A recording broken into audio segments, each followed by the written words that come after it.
Good morning, good afternoon, or good evening, and welcome to another webisode of Make Something Happen. I'm Audrey Wiggins, your host, and we're on location today at 1490 with our guests for Life Obstacles. They have a radio show every Saturday from 2 to 3 on the East Coast time, and they also have a nonprofit. They're advocates for children and some other things they're going to share with us today. So introduce yourselves and your part in the program and as well as the project. Hi, my name is James Washington, and I am the host of Life Obstacles. I am the operation manager of Life Obstacles, and I, kind of like do janitor too, just about everything they got me doing. So that's what I do. Okay. He forgot to say he's a life builder. Life builder. Okay, that's important. I'm Doreen Burks, and I actually am a host for Informing Our Children. I'm the CEO. All of our team, this is our executive team, we go out and we do community outreach. So we're the executive team that come from behind the desk to make a difference. So we do more than paperwork, we actually do outreach. And I'm called the Life Changer. All right. And I'm Jerry Knight, the quiet one of the group, and I am the Life Engager. Why are they rolling their eyes? Right. I don't know. I'm the quiet one. Okay. All right. We're going to let you have that one. I'm Brittany Marine. I'm a co-host of Life Obstacles. I'm a facilitator of Life Obstacles, and I'm a life enhancer. That's So right. let's talk about the show and then, which came first of all, the show or the project?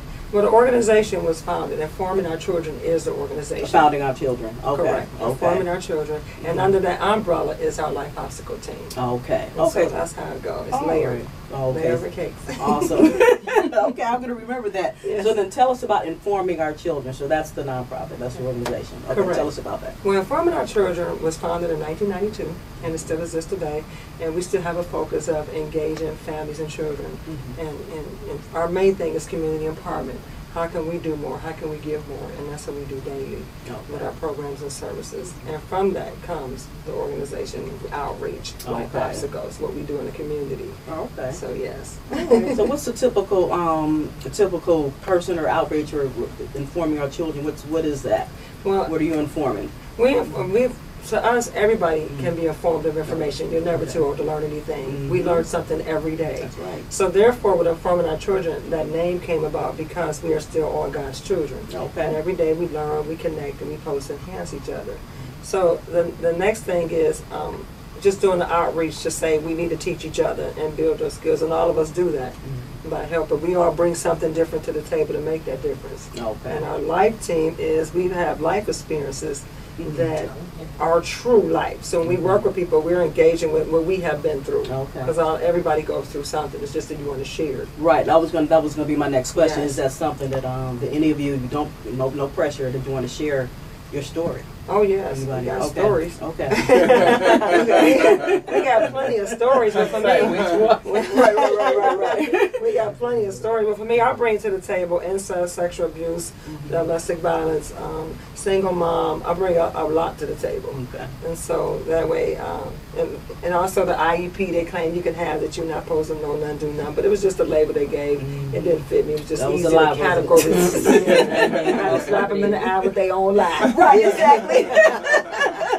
So we all bring something to the table. So we have a group. We know who's going to speak, who's going to do that outreach, who's going to touch that person's heart. Excellent. So that way it's pretty good for that. Okay. So when you go out and speak, you speak at what kind of forums you speak at? Well, our someone forums, who's interested in our this. forums are schools. We've even did a forum at Job Corps. We go wherever we're called to come. Okay. And we host a forum. It could be the church or school, your family reunion, whatever you feel need empowering to have that mediation team kind of, because that's what we are, to help you just move forward and get past those obstacles so you can live. Yes. Right. Well, Brenda, tell us. Oh, Go ahead. No. I was going to ask Brenda. She wanted to share her story. Well, I have many stories, and that's why right now it seems to be that I'm moving toward grief counseling because there's so many people that let stuff stop them. And when I say grief, I don't mean just plain death, because some people have stopped living just because the grief of a breakup. It's a loss. Yes. And that's what I'm working on now, because I'm trying to show people that you can still live. There is no time on grief, but there is a time on mourning.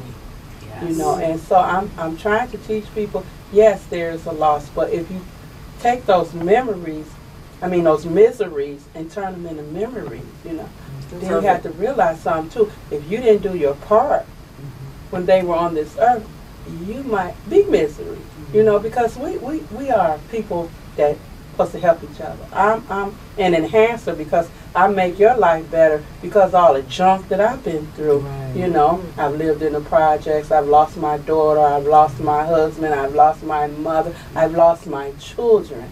So that's a lot of loss. Yes. So for me to still be able to look at you and say, but it's okay. And then it's another part of me where I'm an evangelist. And 2006, when my mother and my daughters died the same year, I call that the year of footprints. Wow. Which the Lord carried me through that year. Because also on top of that death, my son went to jail. 2 of my sons went to jail that year. And one of them still in jail. So it was trying to attack me. I had a niece that was 14 that had a baby. You know, then I had another niece with, and it was just bam, bam, bam. Yeah. But thanks to God, because all I was doing, you know what everybody kept saying? Girl, you need a drink. Girl, you need a drink. Temporary fixes. And I knew that because now I have 20 years sobriety. If I'd had a drink, I'd have went and fixed some problems of my own. And see, even, we all know the end of that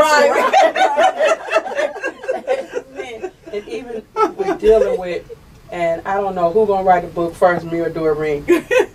House, a home, a house and a home. Yeah. I started already. Okay. I started with homeless. You're without a house. I'm already author. Homeless without a house. I started homeless. So, perfect. Homeless, and you know, homeless with a house. That's the name of the I book. feel that too, and it's just so many things that I could really talk about because I've just been here, there, and ever since I was a little bitty girl, but I didn't notice, I was a teacher. Okay. That's right.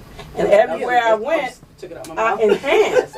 So that's when the Lord gave me enhancer. And I was like, what does that really mean? So once I said, yeah, I do make things better, but I don't say that to get a big head. Right. But I want the positivity of stuff. You know, okay, we all kicking in and you. Right. Okay, well, let's see what we could do. Because I'm going to tell a little joke or do something to fix it up. You know, to fix it up. Because, yes, that's another reason for Life Obstacle, to give you options. You know, all of us, we get together and we talk. And there may be something that we went through that you never even thought of. Right. Or you may be able to give us something that we say, that's good. Okay. We learn from each other. Right. That's perfect. That's perfect. Jerry, you want to share? Well, yeah, you know, I'm just saying, as coming up as a kid, and then I try to talk to the young youth about being in the wrong place at the wrong time and getting caught up, you know, and almost going to being incarcerated, you know, when I was coming up. Okay. And like I was saying, being in the wrong place at the wrong time almost cost me 25. Yes. So I was blessed that I was able to get through that. Okay. So that's what I do. I'm more of a type of person. I want to inspire you to help you understand you can get caught up by hanging with your friends. Because if you're not a leader and you're a follower, then you're going to be that one that's going to go down that road while he's still rolling out here. Because when you get incarcerated, nobody put nothing on your books or bring you some snacks. You're on your own. Your friends, hey man, I heard you were out. Yeah, but you didn't come to see me. But you know, in my travels, what I do, I start to listen to a lot of the young guys that's been incarcerated, and they tell me their story, and I tell them, wow, man, that is deep.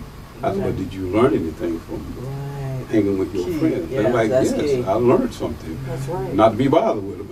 My point is, it's so easy to get tempted when you don't have something that, like they said, it's easy to follow, but it takes a strong man to stand by himself when you become a leader, because nobody wants to follow you because you're doing something that's positive, and everybody else is doing what they're making a killing over here. So, they don't understand, like, why should I stop doing this? That's not going to feed me, or my clothes, or my big car, or whatever. Exactly. Like I said, it's more like everybody wants a fast dime, but nobody wants a slow nickel. That's right. That's why I kind of like make them look at it. You can take the fast dime or you can take the slow nickel. Now that fast dime, you know what comes along with it, because it's like Pandora box. Once you open it up, you can't put it back. That's right. Oh, yeah, that's You know, right. there's a consequence that comes along with it. So I have to give me the slow nickel Yeah. and let me roll with it. I'm still Okay. so working with, like you said, working with the ladies here, which I felt is a very good team for me. It's a very good thing for me to be around them. Because they keep me in check, you know. They keep us in check too. But it's good because I don't want to get out there, because sometimes I can maybe get frustrated about something, and they get me to see the other side. That's so, good. That's good. you know, I always smiling, but yes, you know, we all have our little moments when we get caught, and That's right. they kind of like keep me in line. So I got to give kudos to my team. All right, good balance there. Okay, does the quiet one want to share? Yeah. Yes. You know what I bring? I was a young mom.